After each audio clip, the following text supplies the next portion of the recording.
Monsieur Lévy, bonjour. Merci Bonjour. d'avoir accepté cette interview. Quelle est l'essence du private banking pour vous?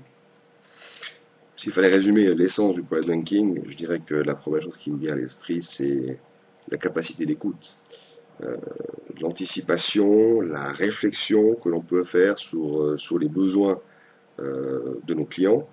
Et c'est vraiment là, je pense, que se distingue l'essence du private banking. Cette capacité de réflexion doit, à mon sens, s'accompagner d'une liberté. C'est la liberté de ne pas être figé, de ne pas être figé dans le temps, parce que les besoins évoluent, les situations évoluent, et ça fait partie des grands talents, je pense, d'un bon private banker, que de pouvoir évoluer et ne pas s'enfermer dans une logique. Liberté, indépendance, bien entendu, et mobilité. Mobilité dans les idées, mobilité dans les placements, mobilité dans les stratégies. Ça demande beaucoup d'ouverture d'esprit. Aujourd'hui, un private banker doit être ouvert d'esprit, être un libre penseur, être capable de think out of the box, très souvent, innovateur, et tout cela, bien sûr, en restant le gardien des intérêts de son client. Voilà pour moi ce que c'est l'essence du private banking. Innovation, mobilité, indépendance, liberté, et tout cela pour être le gardien des intérêts de son client. Intéressant. Décrivez peut-être un peu votre business model et puis comment votre entreprise soutient cette essence du private banking. Les plateformes SODI sont un concept probablement un peu différent de ce qu'on peut trouver dans le marché aujourd'hui. Les idées qui sous-tendent le concept des plateformes, justement, découlent de cette notion d'essence de private banking que je viens de décrire, liberté, indépendance, mobilité. Les plateformes SODI, leur mission est de fournir du service. Et un service très spécial, spécifiquement destiné à une profession qui s'appelle les gérants de fortune indépendants. Donc nous mettons en place des ressources, des infrastructures, nous assemblons des compétences dans le seul but de pouvoir offrir à des gérants indépendants qui ont tous leur société ou leur entité le meilleur service, le meilleur cadre, la meilleure configuration afin de leur permettre à eux d'obtenir cette liberté, cette mobilité, cette indépendance pour être le mieux à même de servir les besoins de leurs clients.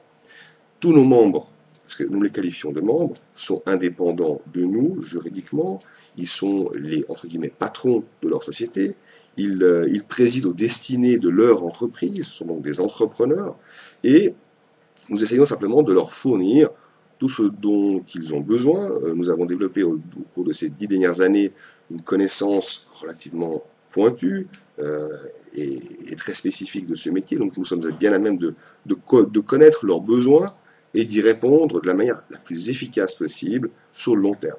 Donc c'est vraiment notre mission, de leur dire voilà, on vous offre le meilleur service dans un cadre où vous êtes et restez complètement indépendant pour justement atteindre ces fameux objectifs de l'essence du private banking, liberté, indépendance, agilité, mobilité.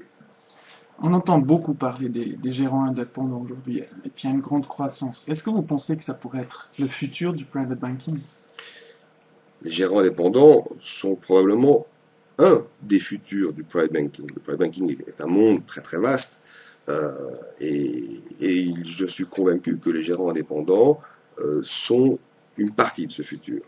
Mais bien entendu, ils doivent, et pour la plupart d'entre eux, ils en ont tout à fait conscience, pour justement être à même de représenter une part importante et crédible de cette profession, être très structurés, très installés, et absolument faire tout pour préserver leur indépendance vis-à-vis du marché, vis-à-vis des banques et vis-à-vis d'autres acteurs du marché.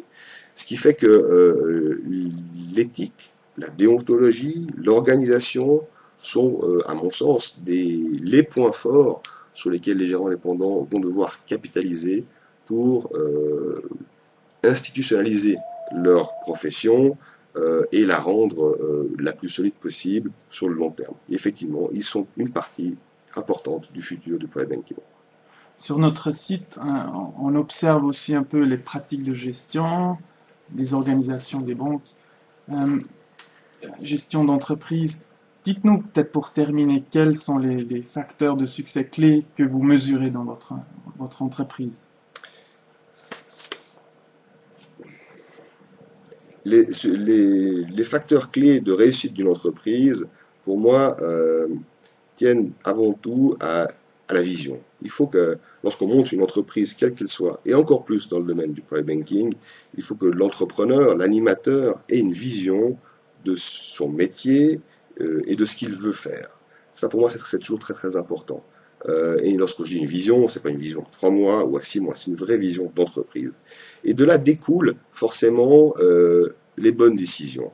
Lorsqu'on voit les choses sur le long terme, lorsqu'on anticipe les évolutions, tant du marché que des besoins de ses clients, je pense qu'on est beaucoup plus à même de se préparer de manière très solide, très concrète aux défis du présent et du futur. Monsieur Lévy, merci beaucoup pour Je vous en cette prie. discussion.